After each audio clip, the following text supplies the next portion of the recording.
Medyo lain ang panahon karon mga kabisaya, and around 3:30 PM milakaw na gid ko sa balay kay para makuha gid ako si Pearl og sayo og para dili gid mi maabtan og traffic sa Kongwa. But I remember man day nga gusto gid ko mo palit og sweet corn, lettuce and dynamite sa may bulwa. So ngadto sa gid ko una sa bulwa, namalit ko sa angay na kong palitonon but walay sweet corn, di ba?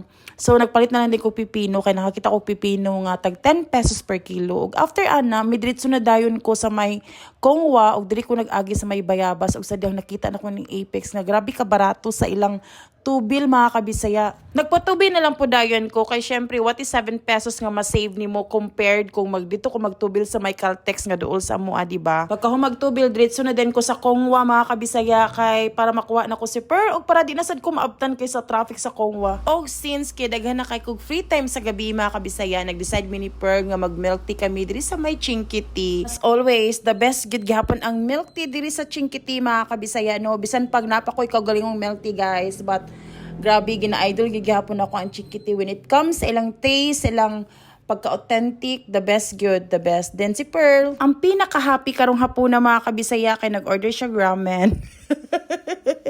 O di ba? Butan kay si Pearl kay para lang gyud mapalitan siya ramen og milk tea.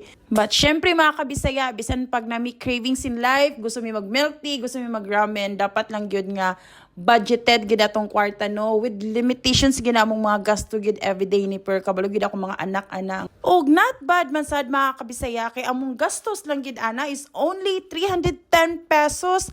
Asa na mo ana, nakabanding pa mo, happy pa mo, busog pa mo for only 310 pesos. So unsa pa man yung gilatan guys?